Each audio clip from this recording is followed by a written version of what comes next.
Hi, I'm Alex, and this is Liam from Soma Coffee Company, and we just like to do a video to showcase a couple of new coffees that we've got coming on sale in the next week or so, or this week even. Yeah, this week, yeah. So these two coffees are from Ethiopia, from the Bell Mountain region. We actually had this coffee last year from the same producer. It was our highest scoring coffee, I think, at the time. Yeah. 89. Yeah. So we've got it again this year, but with a slight twist of a couple of different processes. So do you want to have a chat about Israel and and the farm, I guess? We got these two coffees from one of our suppliers, Canberra in the UK, and they in turn sourced it from Israel Degfa, who is the producer. He owns he's a shareholder in Canberra, but he also owns a coffee exporting company called Kirch and Shea in Ethiopia.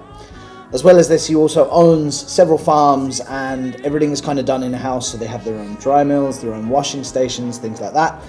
So there's kind of less steps to get it from the farm to the mill, to the exporter, to the importer, to us. It's kind of all in one run, or at least as close to it as possible. Israel has done a lot of different things in Ethiopia. He doesn't just grow the coffee and sell it. A lot of the profits that go from Canberra selling the coffee to us, they go directly back to Israel and are reinvested in the farms so they can produce better and better coffee every year.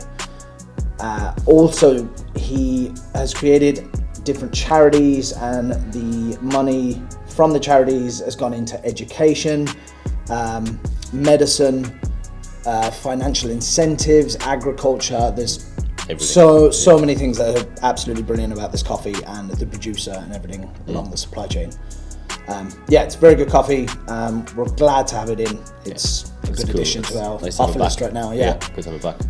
And one of the main interesting points of it as well is the fact that we've got two different processes of the same coffee, same variety, same altitude, everything, except one's a natural, one's a washed. If you don't know the difference between the two of them, it's a really cool reason to buy it, because we're going to sell it as a duo pack as well as singles.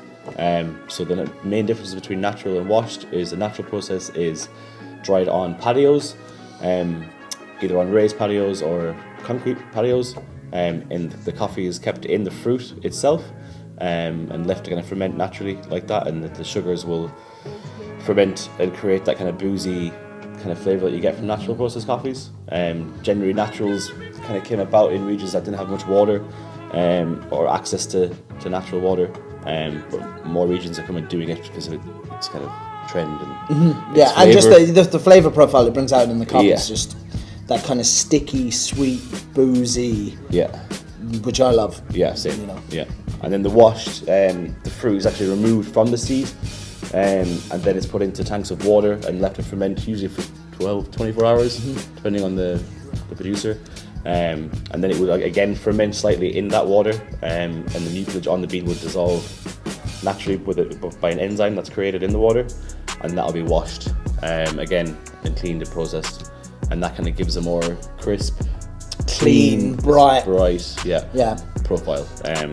Which is cool to kind of drink them side by side. So that's kind of what we're planning. Same coffee, just different processes. It's still, they're both kind of indigenous heirloom varieties. The same altitude as Alex said, same farmer, same soil.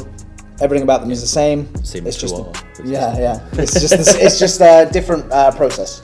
And I think it's really interesting to taste them side by side and actually see how much difference the taste can be influenced by the process. Do you know? Sure. They're two very different tasting coffees. And the profiles are fairly intense on these two, I think. In terms of different, they're very different. So, all said, let's get brewing.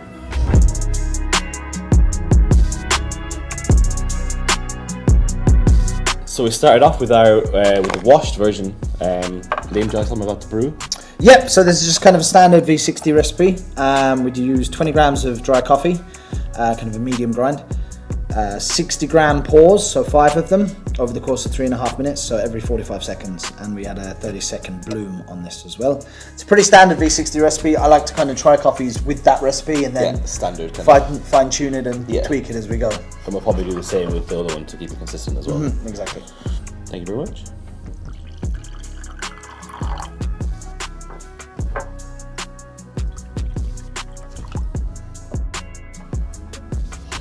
get a sniff.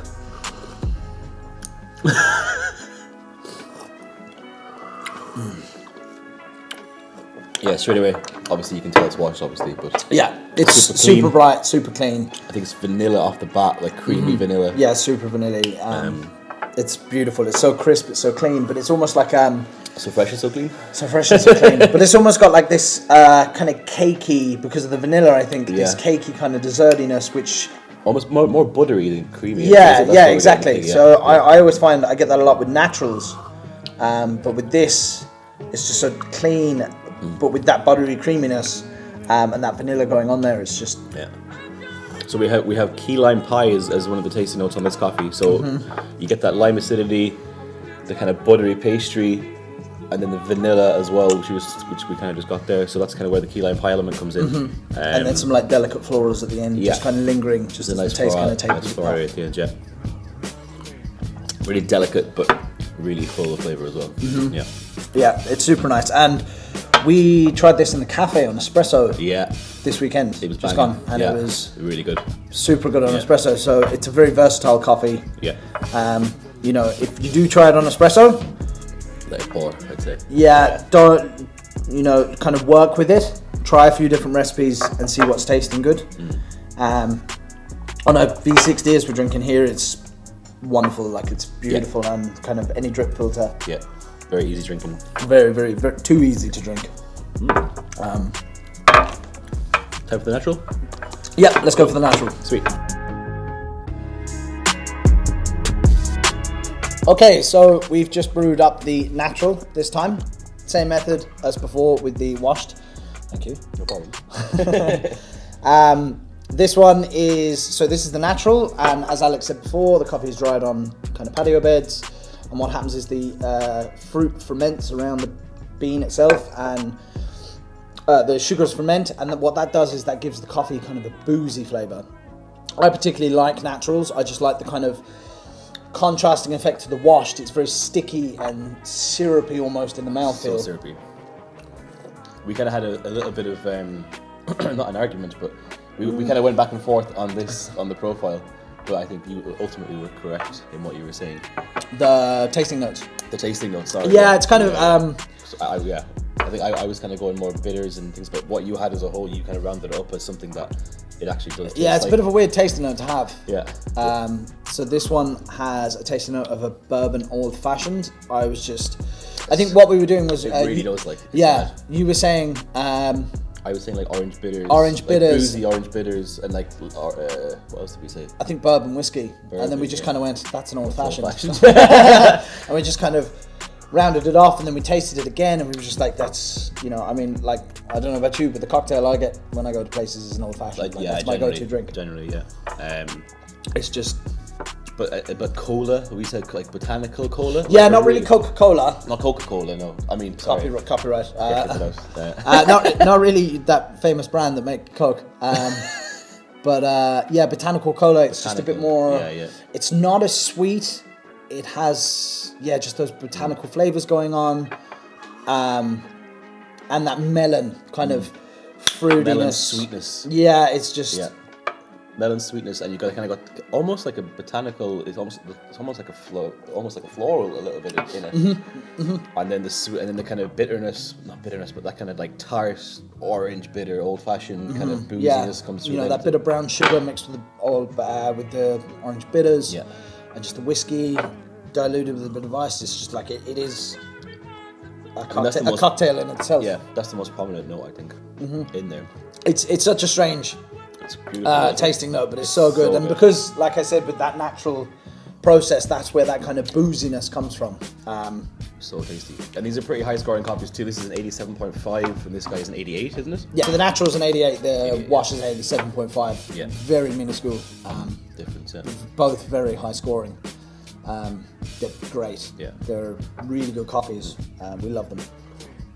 Same thing as this one. We tried it on espresso. It's absolutely banging. It will kind of work any way you want it to, really. Versatile, yeah. I prefer to have it this way as a drip filter, whether that be a V60 like we've had now, or a Cleda, or maybe a Chemex as well. You know, grind it a little bit coarser, try that out. Yeah.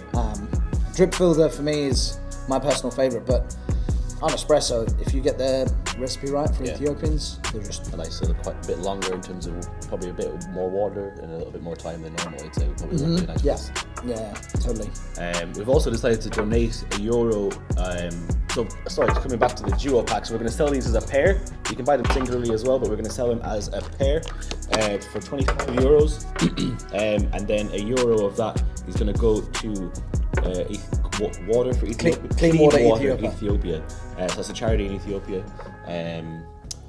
So we kind of thought that with everything that Israel Degfa is doing with these coffees, about taking his profits, investing in the farm, and then also taking some of them and putting them into the Buna Kala charity and the cooperative and the shareholder program he has there, and reinvesting in the we're gonna have to put another one after this.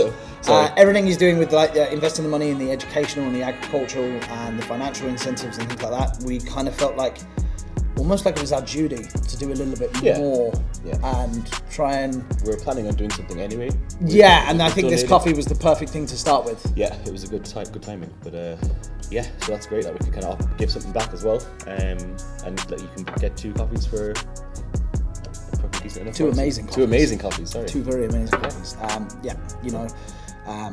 Give back, have some great coffee. Yeah, cool.